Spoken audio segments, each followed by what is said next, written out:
Cümleten selamun aleyküm hanımlar. Diva Patik YouTube kanalıma hepiniz hoş geldiniz. Bugün birlikte kelebekli çok güzel bir 5 şiş patik yapacağız. Ben patiğimde kırmızı, krem ve siyah olmak üzere 3 tane normal patiklik ip kullandım. Siyah ipiniz çok az varsa yeterli olacaktır. İplerimi kenara alıyorum. Şişlerim 3 numara hanımlar. Hemen modelimi de göstereceğim. İşte patiğimiz bu şekilde. Kelebekli çok güzel, çok şık bir patik yaptım. Gördüğünüz gibi çok tatlı oldu. Çeyiz için de çok uygun. Sizler dilediğiniz renklerle patiğinizi yapabilirsiniz. Hanımlar, bu patik benim elimin ölçülerine göre 37, 38 ve 39 numara ayaklar için uyumlu oldu. Hemen patiğimize başlayalım. Burun kısmından her zaman olduğu gibi 12 ilmek olarak başlayacağım hanımlar. Şöyle kırmızı ipimin ucunda şöyle küçük bir miktar ip bırakıyorum. 12 ilmeğimi atacağım. Ben bu başlama tekniğini bütün 5 şiş patik videolarımda detaylı olarak anlattım.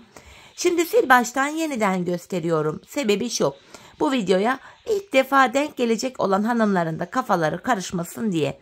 Ayrıca kanalımda farklı 5 şiş patik başlama teknikleri de var. Sizler patiğinize dilediğiniz şekilde başlayabilirsiniz.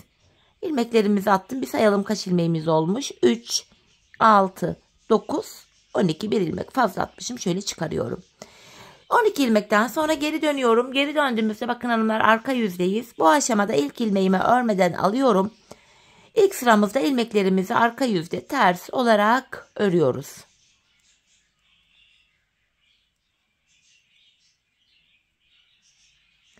Sonuncu ilmeğimi de ters ördüm. Şimdi geri dönüyorum, ön yüzdeyim. Bu aşamada artık düz örgü uygulaması yapacağız.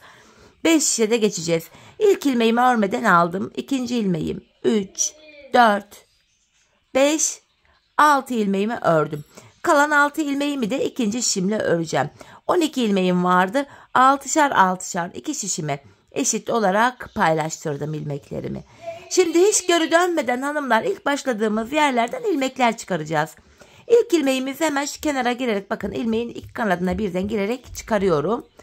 Devamında ilmek çıkartabilmek için de başlangıç yerlerimiz biraz sıkı olduğu için tığımı kullanacağım. Tığ yardımı ile başlangıç yerlerine girerek ilmekler çıkartıyorum. Hanımlar, başlangıç yerine ilmeğin iki kanadına birden girerek ilmek çıkartalım. Patik burnumuz daha sağlam olur. Bunu dikkate alalım. Bir ilmek daha çıkartıyorum. Burada 6 ilmeğim oldu hanımlar. Şimdi bir 6 ilmek daha çıkaracağım. Onu da 4. şişime takacağım. Şu 1. ilmeğim, şu 2. ilmeğim, şu 3. ilmeğim, şu 4. ilmeğim, şu 5 ve son kez hemen şu kenara bakın, ilmeğin iki kanadına birden girerek bir ilmek daha çıkartıyorum. Bu da 6. ilmeğim. Böylece 4 şişimizde de 6'şar ilmeğimiz oldu. 5. şişimi aldım, örmeye başlıyorum hanımlar. Bir sıra ilmeklerimizi düz olarak öreceğiz. 5 şiş patikte bir sıra dediğimiz olay şudur: 4 şişimizdeki ilmeklerimizi de örüp tamamlayınca bir sıra örmüş oluyoruz. Şu anda 2. şişimdeki 6 ilmeğimi örüyorum. Boşalan şişimiz ile sıradaki şişteki ilmekleri örüyoruz. Şimdi 3. şişimdeki ilmeklerimi örüyorum. Ve sonuncu şişime geldim. 4. şişime, buradaki ilmeklerimi de örüyorum. Böylece hanımlar bir sırayı tamamlamış oluyoruz. 4 şişimizi de ördük. Şimdi patiğimizde artırma zamanı, artırma işlemini patik burnumuzda bu sağ ve sol kenardan yapıyoruz. Orta kısımlardan artırma yapmıyoruz. İlk şişimdeyim. Kenarımız hemen başta. 2 ilmek örüyorum. Ardından 2. ilmeğimin altındaki şu ilmeğimin kenarına girdim ve buradan aldığım ilmeğimi de düz ördüm. Kalan 4 ilmeğimi düz örüyorum. Evet hanımlar, şimdi 2. şişimdeyim. Burada da kenarımız bakın sol tarafa düşüyor. 2. şişimde son 2 ilmeğim kalana kadar örüyorum. Ardından sondan 2. ilmeğimin altındaki şu ilmeğimin kenarına girdim ve buradan aldığım ilmeğimi de düz örüyorum. Kalan 2 ilmeğim düz örülüyor. Böylece burada da 7 ilmeğim oldu. 3. şişime geldim. Burada da kenarımız hemen başta. 2 ilmek örüyorum. Hemen ardından 2. ilmeğimin altındaki şu ilmeğimin kenarına girdim ve buradan aldığım ilmeğimi de düz ördüm. Kalan 4 ilmeğim düz örülüyor. İlk 3 şişimde 7'şer ilmeğim oldu. 4. şişime geldim. Burada da kenarımız sonda. Son 2 ilmek kalana kadar öreceğim. Ardından sondan ikinci ilmeğimin altındaki hemen şu ilmeğimin kenarına giriyorum ve buradan aldığım ilmeğimi düz ördüm. Kalan 2 ilmeğim düz örülüyor. Böylece 4 şişimizde de 7'şer ilmeğimiz oldu. Bir sıra artırma yaptık. Şimdi bir sıra 4 şişindeki 7 ilmeğimi de artırma yapmadan düz olarak öreceğim. Yani bir sıra artırma yaparken bir diğer sırada ilmeklerimizi artırma yapmadan örüyoruz. Bunun sebebi şu. Her sıra artırma yaparsak şayet patik burnumuz bir anda açılma yapar ve hoş bir görüntü olmaz.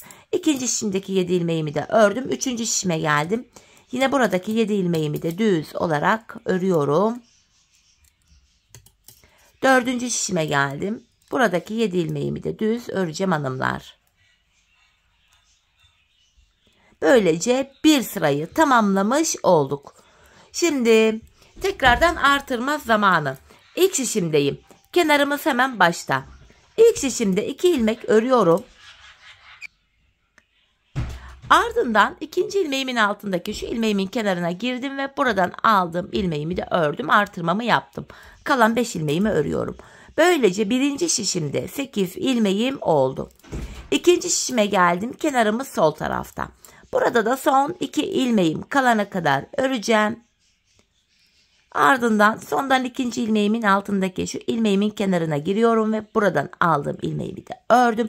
Kalan 2 ilmeğimi örüyorum. 8 ilmeğim oldu ikinci şişimde de. Üçüncü şişime geldim. Kenarımız hemen başta. 2 ilmek örüyorum. Ardından ikinci ilmeğimin altındaki şu ilmeğimin kenarına girip buradan aldığım ilmeğimi de düz ördüm. Kalan 5 ilmeğim düz örülüyor.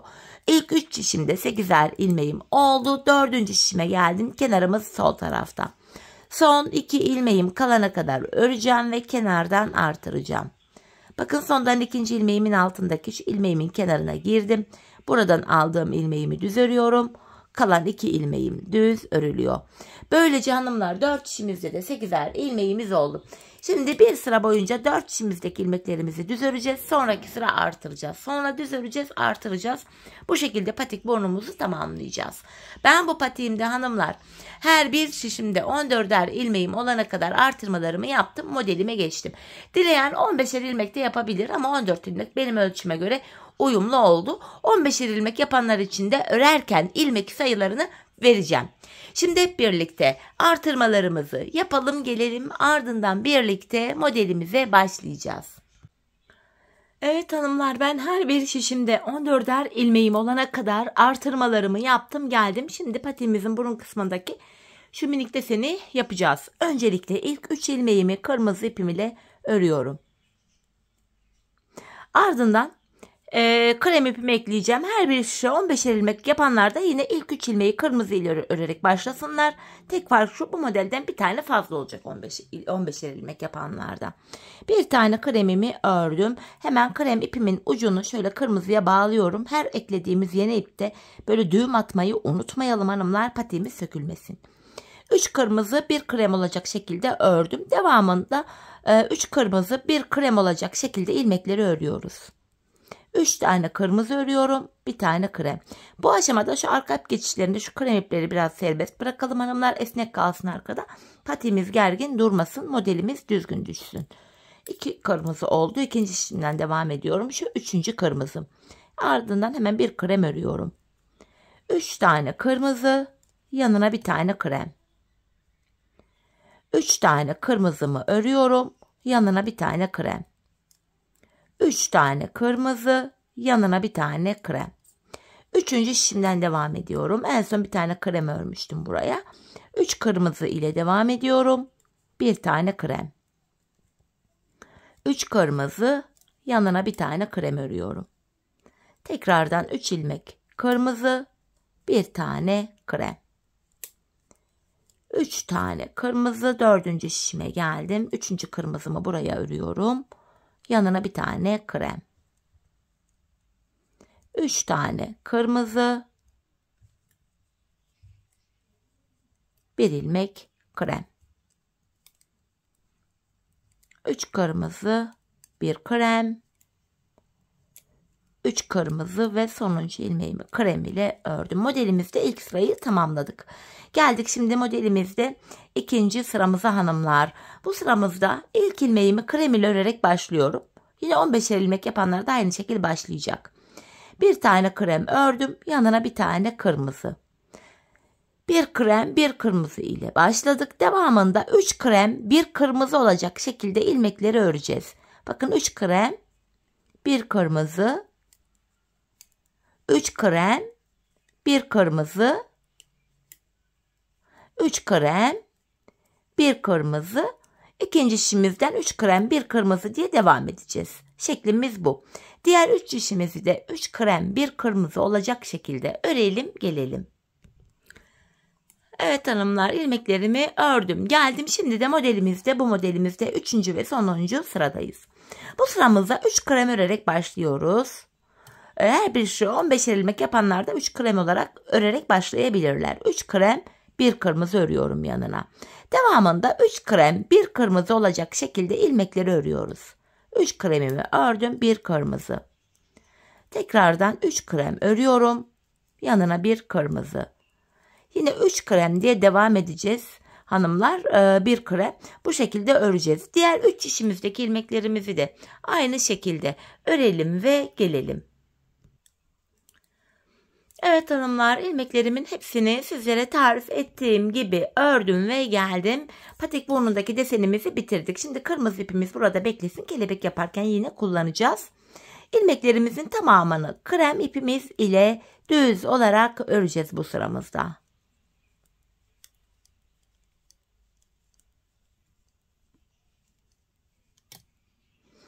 Bakın ilk şişimdeki ilmeklerimi ördüm.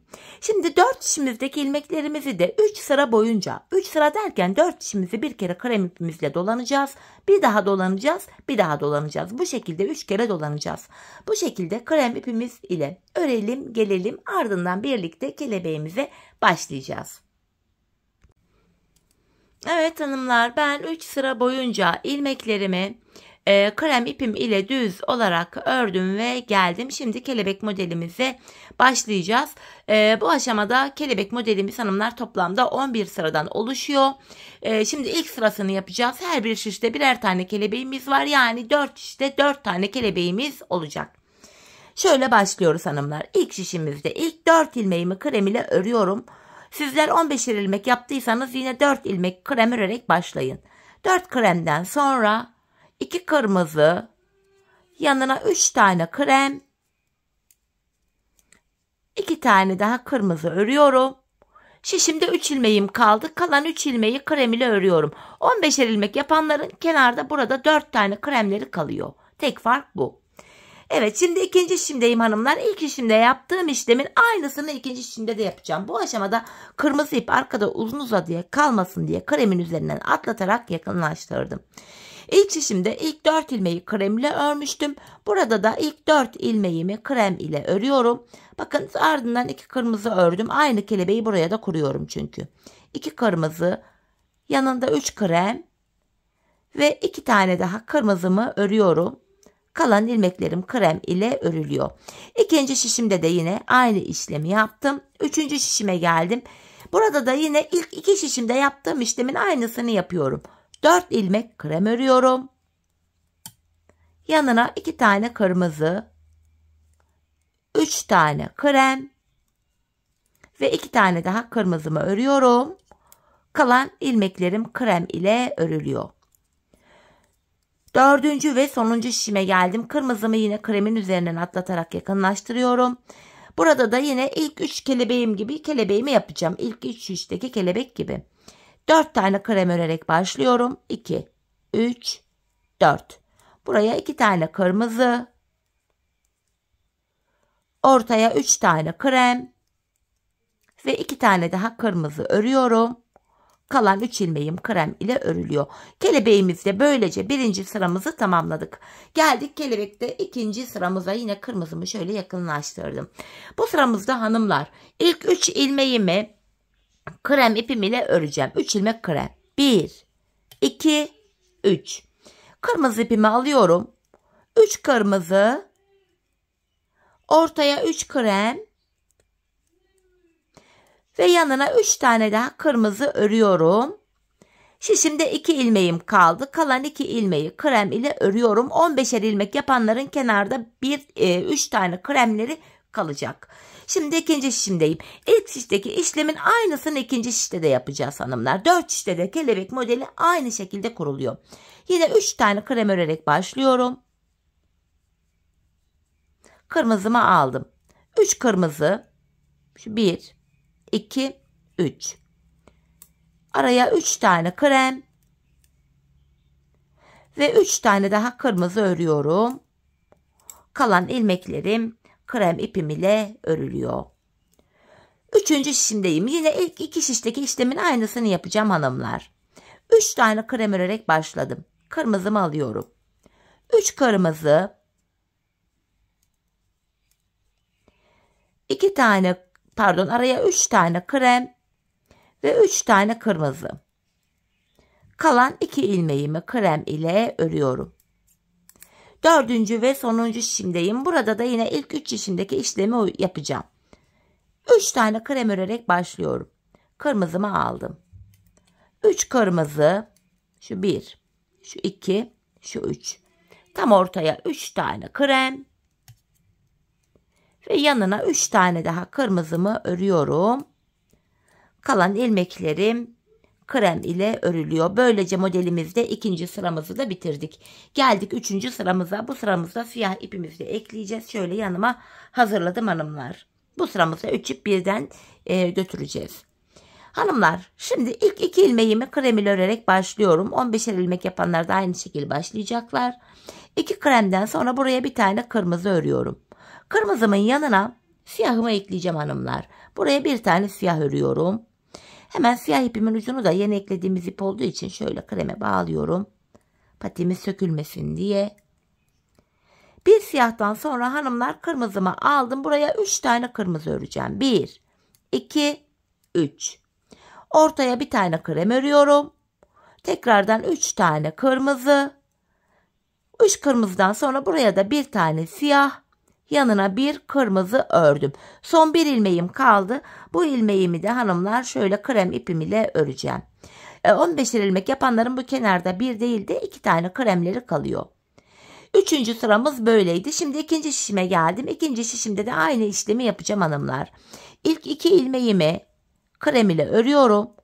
Yanına bir tane kırmızı. Kırmızıdan sonra bir tane siyah öreceğim. Şöyle bir tane siyahımı ördüm.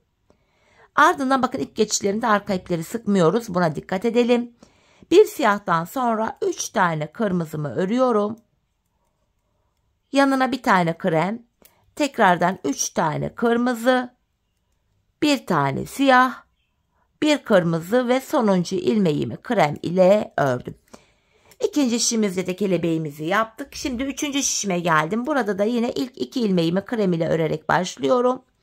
Yanına bir tane kırmızı ördüm. Kırmızıdan sonra buraya bir tane de siyah örüyorum. Siyahtan sonra hanımlar buraya 3 ilmek kırmızı öreceğim şimdi. 1, 2, 3. Ortaya bir tane krem örüyorum. Yanına tekrardan 3 tane kırmızı. Bir tane siyah ve bir tane daha kırmızımı ördüm. Son bir ilmeğimi krem ile örüyorum. Gördüğünüz gibi ilk şişte yaptığımız işlemin aynısını ikinci, üçüncü ve dördüncü şişimizde de yapıyoruz. Dördüncü şişime geldim. Burada da aynı işlemi yapacağım. 2 ilmek krem ördüm. Bir tane kırmızı. Bir kırmızıdan sonra hanımlar buraya bir tane hemen siyahımı örüyorum. Sonra tekrar kırmızımı aldım. 3 kırmızı. Bir krem. 3 kırmızı. Bir siyah. Bir kırmızı ve sonuncu ilmeğimi krem ile örüyorum. 3. sıramızı bitirdik hanımlar. İlk şişimizde ve 4. sıramızdayız şimdi. Bu sıramızda siyah ipimizi kullanmayacağız. Kırmızı ve kremle devam edeceğiz hanımlar. İlk 2 ilmeğimi yine 4. sıramızda krem ile ördüm. Şimdi kırmızı ipimi alıyorum tekrardan. Buraya 5 kırmızı. 1, 2, 3, 4, 5. Bir krem ve 5 tane daha kırmızı örüyorum. 3, 4 ve 5. Son bir ilmek kaldı. Bunu krem ile örüyorum. 15'er ilmek yapanların burada son 2 tane krem ilmekleri kalacak. 4. sıramızda böyleydi. Şimdi ilk şişte yaptığımız işlemin aynısını ikinci şişte de yapacağız hanımlar. Yine ilk 2 ilmeğimi krem ile öreceğim. İlk şişte olduğu gibi kırmızımı alıyorum. 5 kırmızı, 1, 2, 3, 4, 5. Bir krem. Hatta buradan da bir de kırmızıyı kaçırdım. Tekrar şöyle örüyorum. Bir kremden sonra yeniden 5 tane kırmızı. Ve son bir ilmeğimi krem ile örüyorum. Dediğim gibi 15 ilmek yapanların kenarda 2 kremleri kalıyor. Anlaşıldığı üzere hanımlar, modelde ilk şişte yaptığımız işlemin aynısını ikinci, üçüncü ve dördüncü şişte de yapıyoruz. Şimdi bu aşamada diğer üçüncü ve dördüncü şişimizde de ilk 2 şişte yaptığımız işlemin aynısını yapalım, gelelim. Evet hanımlar, diğer 2 şişimdeki ilmeklerimi sizlere anlattığım gibi ördüm geldim. Şimdi modelimizde 5. sıradayız. Bu 5. sıramızda ilk 3 ilmeğimizi krem ile örerek başlıyoruz. Bakın ilk 3 ilmeğimi krem ile ördüm.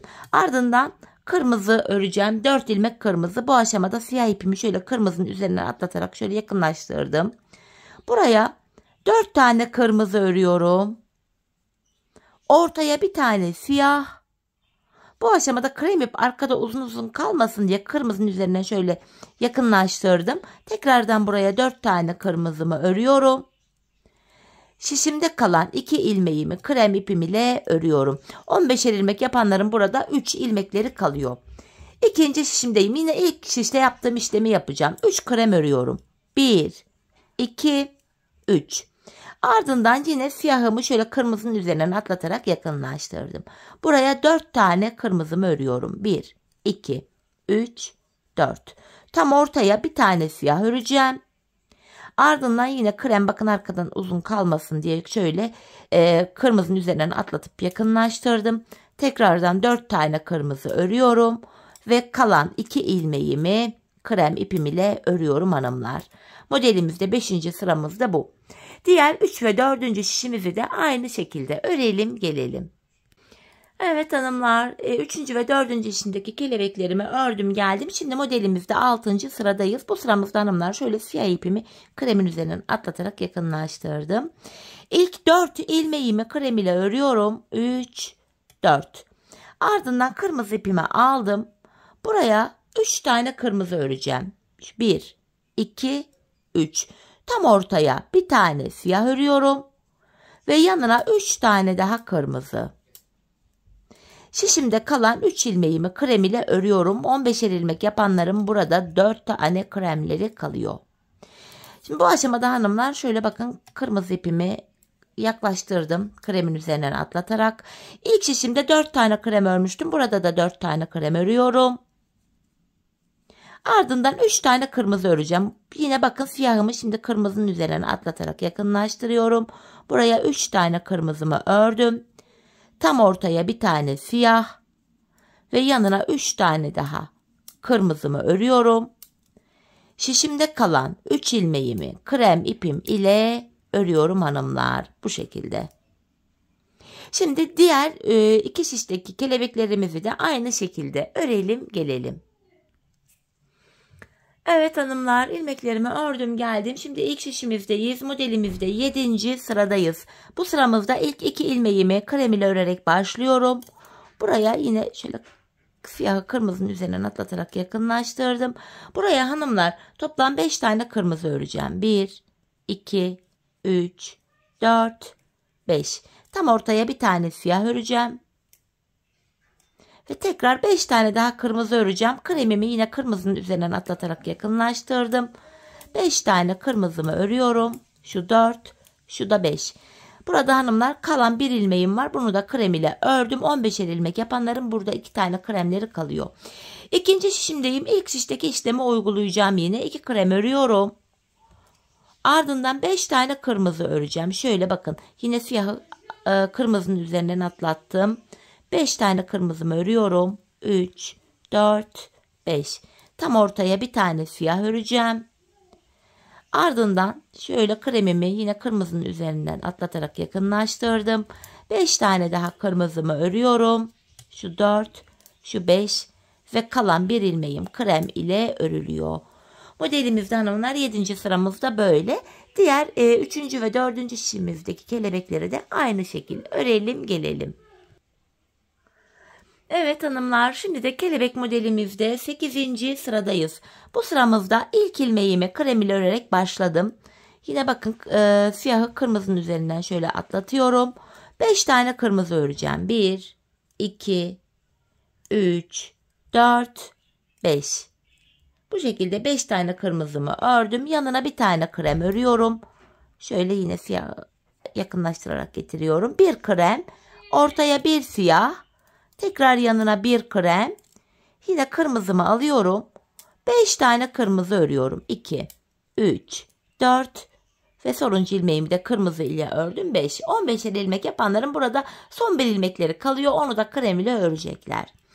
İkinci şişimdeyim hanımlar. Burada da yine aynı işlemi uygulayacağım. Bir tane krem örüyorum ilk ilmeğimi. Ardından siyah ipimi şöyle yine kırmızının üzerinden atlatarak yakınlaştırdım. 5 kırmızı. 2, 3, 4, 5. Yanına bir tane krem örüyorum. Ortadaki bir siyah ilmeğimi yine siyah ile ördüm. Yanına bir tane kremimi örüyorum. Tekrar kırmızımı aldım. Kalan 5 ilmeğimi kırmızı ile örüyorum. 8. sıramızda modelimizde bu şekilde hanımlar. Şöyle göstereyim. 3. ve 4. şişimizi de aynı şekilde örelim gelelim. Evet hanımlar, 8. sıramızı tamamladık. Şimdi de modelimizde 9. sıradayız. Bu sıramızda ilk ilmeğimi krem ile örerek başlıyorum. Şöyle bir tane krem. Ardından yanına bir tane kırmızı öreceğim. Yine siyahı bakın atlatarak getiriyorum. Bir tane kırmızı. Yanına bir tane siyah örüyorum. Ve 2 tane kırmızı. 2 kırmızıdan sonra kremimi aldım. Bir kırmızı. Bir siyah, bir kırmızı, bir siyah, pardon kırmızı değil. Baştan geliyorum hanımlar.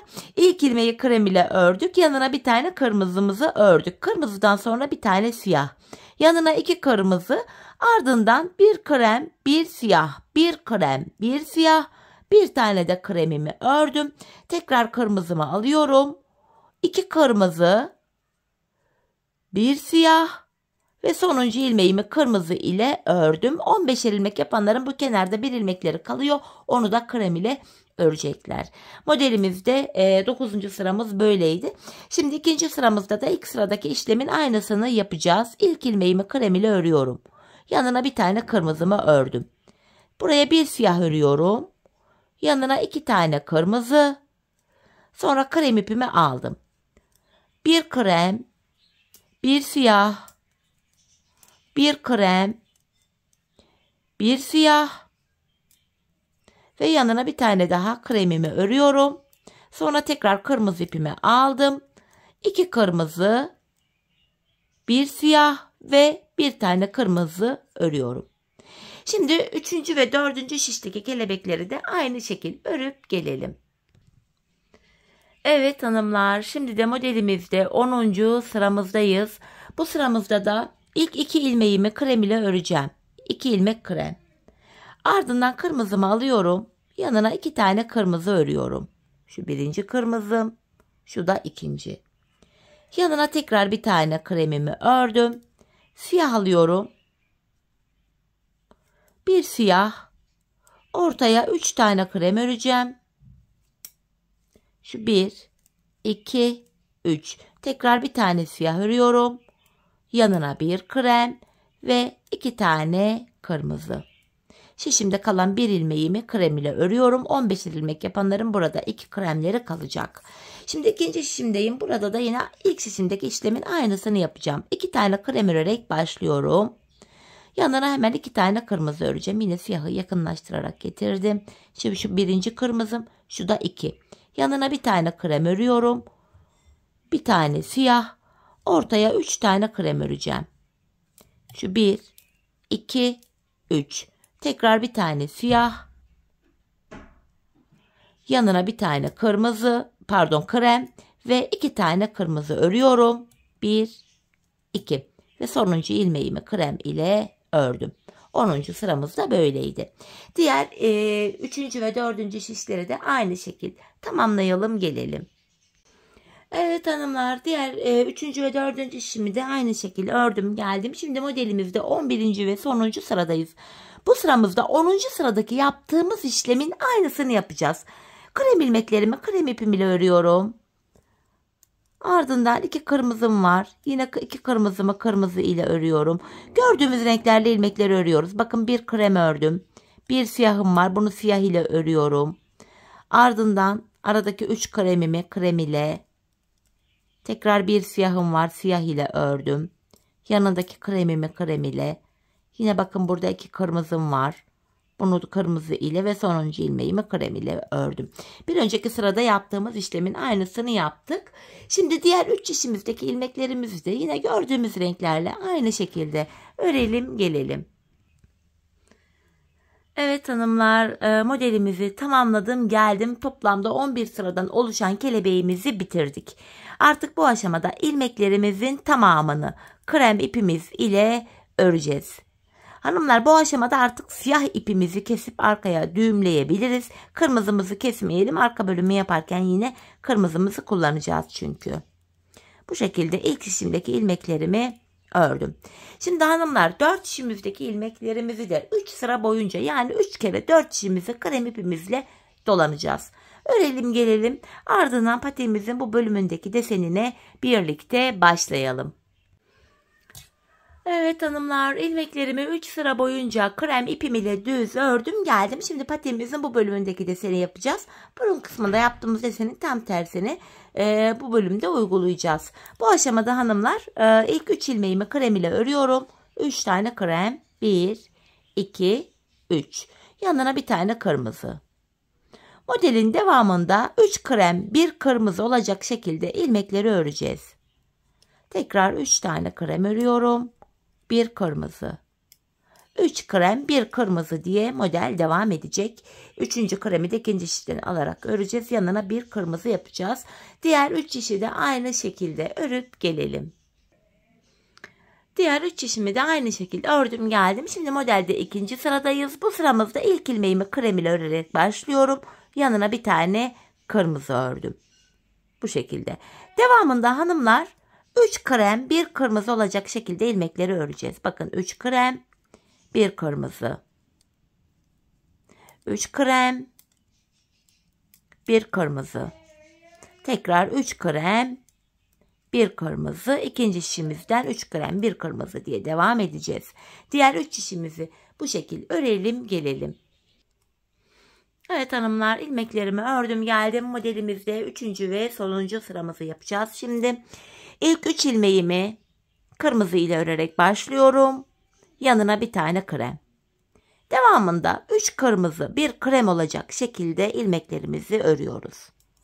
Yeniden 3 tane kırmızı, bir tane krem, tekrar 3 kırmızı, 3. kırmızıyı ikinci şişten alarak devam edeceğiz. Şeklimiz böyle.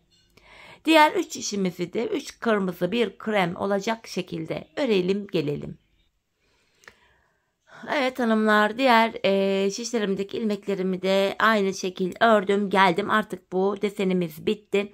Bu aşamada artık ilmeklerimizin tamamını kırmızı ipimiz ile örüyoruz. Krem ipimizi de artık buraya kesip bağlayabiliriz. Çünkü modelin devamında artık kırmızı kullanacağız. Bu şekilde ilk ilmeklerimi ördüm. Şimdi 4 şişimizdeki ilmeklerimizi de 3 sıra boyunca, yani 3 kere 4 şişimizde kırmızı ipimizle dolanacağız. 3 sıra örelim gelelim, ardından bilek ayrımını yapacağız. Evet hanımlar, 3 sıra boyunca ilmeklerimi kırmızı ipimle düz ördüm geldim. Şimdi bilek ayrımı yapma zamanı. İlk şişimdeyim hanımlar. Son bir ilmeğim kalana kadar öreceğim. Her bir şişe 15'er ilmek yapanlar da aynı şekilde son bir ilmekleri kalana kadar örsünler. Bakın burada son bir ilmeğim kaldı. İlk şişimdeki sonuncu ilmeğim ile ikinci şişimdeki ilk ilmeğimi alıyorum. Bu iki ilmeği hanımlar şöyle bakın birbiriyle yer değiştiriyorum. Yer değiştirdim ilk ilmeğimi İlk şişimle ördüm. Bilek ayrımında yani burada ilmekleri yer değiştirerek örme sebebimiz şu. Bilek ayrımı daha sıkı ve sağlam oluyor ve ilmekler arasında tam ortada ayrık bir görüntü oluşmuyor. Patiğimizin kenarlarına geçtik hanımlar. Patiğimin şu kenarlarına ben 7'şer ilmek haroşa ördüm. Örgümüzün hem ön hem arka yüzünde düz örgü örünce haroşa oluyor. Hem ön hem arka yüzde ters örgü örünce yine haroşa oluyor. Ben örgümüzün her iki tarafında da düz örgü örerek haroşalarımı elde ediyorum. İlk 7 ilmeğimi haroşa düz olarak öreceğim bilek kenarındaki. 4, 5, 6, 7. 7 haroşamı düz ördüm. Devamında gelen diğer ilmekleri de ön yüzde olduğum için düz örmeye devam ediyorum. Artık patiğimizin arka bölümüne gelmiş bulunmaktayız. Bu aşamada hanımlar ön yüzdeysek eğer düz örgü, arka yüzdeysek de ters örgü uygulaması yapacağız. Bilek ayrımına kadar öreceğiz, ardından geri döneceğiz. Geri döndüğümüzde arka yüzde olacağımız için ilmeklerimizi ters öreceğiz. Sadece kenarlardaki 7'şer ilmek haroşamız haroşa olarak örülecek. Bir diğer şişime geldim. Yine burada da ilmekleri düz örüyorum. Patiğimizin ön bölümünde hanımlar ilmekleri örerken şişim altta, ipim üstte bu şekilde alıyordum. Arka bölümde bu şekilde şişim üstte, ipim altta. Bu şekilde örüyorum. Sebebi şu. Bu arka bölümde ilmekleri ters yönde örerken, ters örerken ilmeklerin yönü düzgün düşüyor. O yüzden arka yüzde düz ilmeklerimi bu şekilde örüyorum. Son şişimdeyim. Bakın ilmekleri yine düz ördüm. Son 7 ilmeğim haroşa buradaki. Son 7 haroşamı da yine düz örüyorum. Arka yüzde de haroşalarımı düz öreceğim. Yine sonuncu ilmeğimi ördüm. Bilek ayrımına kadar ördük, geri döneceğiz. Yapacağımız işlem bu. Bilek ayrımına kadar öreceğiz, geri döneceğiz. Öreceğiz, geri döneceğiz. Şimdi geri döndüm. Ben sonuncu ilmeklerimi ördüğüm için ilk ilmeğimi örmeden aldım. Kenar ilmeğimle birlikte toplam 7 ilmek haroşamı düz örüyorum. Şu 5, 6, 7. Bakın ön yüze bir diş haroşa düştü hanımlar. Devamında gelen diğer ilmeklerimi de şu anda arka yüzdeyim. Ters olarak örüyorum. Patiğimizin arkasında yapacağımız işlem sadece bundan ibaret hanımlar. Bilek ayrımına kadar öreceğiz, geri döneceğiz, öreceğiz, geri döneceğiz. Ön yüzdeysek eğer ilmeklerimiz düz örülecek, arka yüzdeysek de ilmeklerimiz ters olarak örülecek. Sadece kenarlardaki 7'şer ilmek haroşalarımızı haroşa olarak öreceğiz. Anlatılacak başka bir detay, ayrıntı, model hiçbir şey yok. Tabanımdaki ilmeklerimi örüyorum şu anda ters olarak. En son bilek ayrımı yaptığım şişime geldim. Buradaki ilmeklerimi de ters olarak örüyorum. Sadece kenardaki son 7 haroşamı düz öreceğim. Bakın son 7 ilmeğim haroşa, bunları düz örüyorum. Tekrar sonuncu ilmeğimi de ördüm. Bilek ayrımına kadar geldik. Bakın yine geri dönüyorum. Tekrar ön yüzdeyiz. Bir önceki sırada ne yaptıysak aynısını yapacağız. Yine öncelikle 7 haroşamı düz örüyorum. Devamında gelen diğer ilmekleri de ön yüzdeyim. Düz örmeye devam edeceğim. Patiğimizin arkası sadece bundan ibaret hanımlar. Şöyle baktığımız anda şu kenarlarımızda birer diş haroşamız oluştu bile. Hanımlar ben bu patiğimin bu kenarına yani şu bölüme toplamda 16 diş 16 sıra haroşa ördüm. Benim elimin ölçülerine göre tam oldu.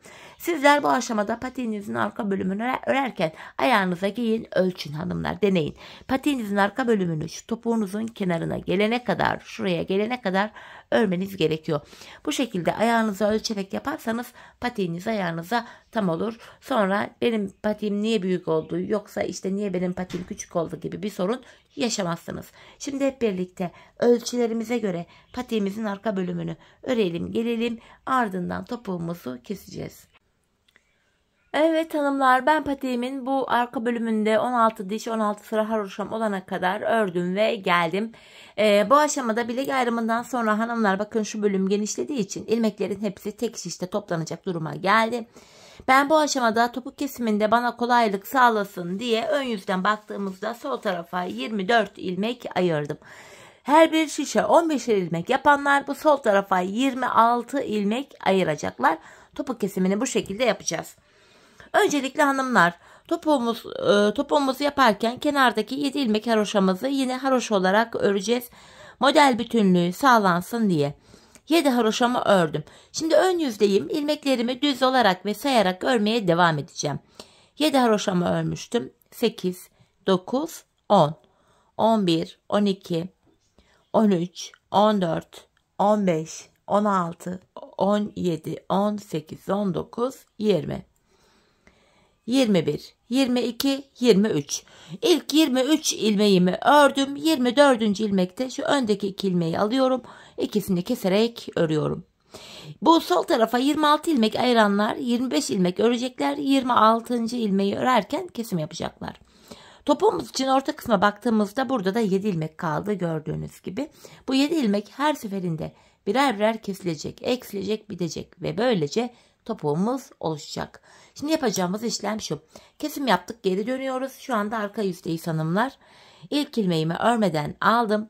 Devamında gelen diğer ilmeklerimi arka yüzde olduğum için ters olarak örüyorum.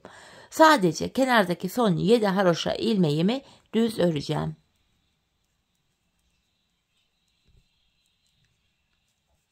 Bakın son 7 ilmeğim kaldı. Haroşalarımı düz olarak örüyorum. Sonuncu ilmeğimi de yine ördüm. Geri dönüyoruz, ön yüzdeyiz. Bir önceki sırada yaptığımız işlemin aynısını yapacağım. Yani ilk 23 ilmeği öreceğim. 24. de kesimi yapacağım. Sol tarafa 26 ilmek ayıranlar 25 ilmek örecekler. 26. ilmekte kesimlerini yapacaklar. Yine 7 haroşamı ördüm. Sayarak gidiyorum. 8, 9, 10, 11, 12, 13, 14, 15, 16, 17, 18, 19, 20, 21, 22, 23 ve 24. ilmekte öndeki 2 ilmeği kesiyorum. İkinci kesimimizi yaptık. Bir önceki sırada burada 7 ilmek vardı. Şimdi kesimden sonra baktığımızda 1 ilmek eksildi. 6 ilmek kaldı. Şimdi yapacağımız işlem şu. Geri döneceğiz. Kesim yaptık çünkü. Arka yüzde ilmekleri öreceğiz. Ön yüzde tekrardan 23 ilmek öreceğim. 24. de kesimimi yapacağım. Sol tarafa 26 ilmek ayıranlar da her defasında 25 ilmek örecekler. 26. ilmekte kesimlerini yapacaklar. Biz bu kesme işlemine arada kalan 6 ilmek bitene kadar devam edeceğiz.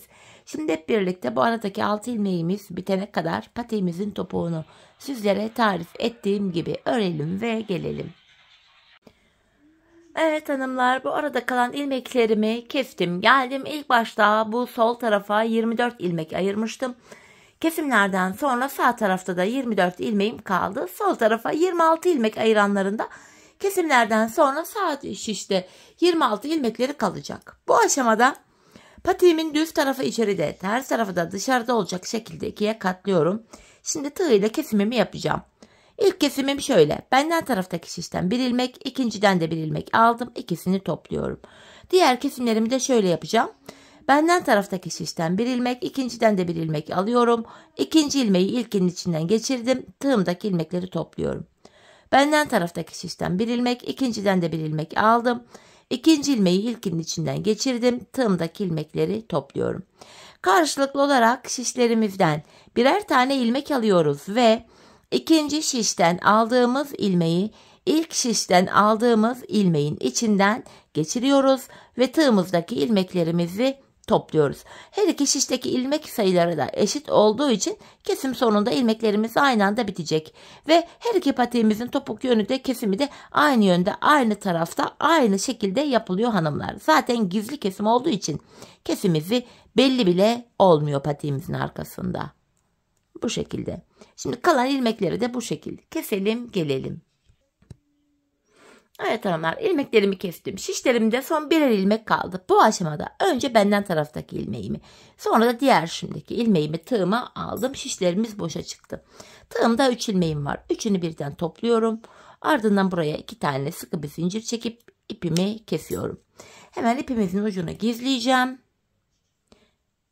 Şöyle sıkılayarak, düğümleyerek güzelce gizliyorum. Patiğimin iç bölümünde kelebek yapmış olduğum iplerimin uçlarında, video aralarında yine gizledim hanımlar. Patiğimizin içi dışı tertemiz görünsün. Evet, şimdi bakabiliriz topuğumuza. İşte hanımlar, topuğumuz şöyle. Ayağı giyince aynen şöyle duruyor. Bakın, bir şekilde görünecek. Patiğimiz bitti. Bu kadardı. Çok şık, güzel, çeyiz içinde uygun bir model oldu. Hemen bir de hanımlar patiğimizi manken ayağıma giydirip öyle göstermek istiyorum. Manken ayağım da burada. Yine manken ayağımda 37, 38, 39 uyumlu. Güzelce ayağımıza giydirelim. Bir de öyle bakalım patiğimize birlikte. Ben çok beğenerek yaptım. Umarım sizler de benimle birlikte beğenerek, severek yaparsınız hanımlar. Evet, patiğimiz şu şekilde. Bakın manken ayağımızı da giydirdim. Duruşu böyle hemen. Tabanımız, kenarımız, topuğumuz bu şekilde. Evet hanımlar, yine birlikte güzel bir modelin daha sonuna geldik. Umarım sizlere faydalı, hoş bir video olmuştur. Yeni modellerde, yeni videolarda buluşmak dileğiyle. Şimdilik hoşça kalın, sağlıcakla kalın.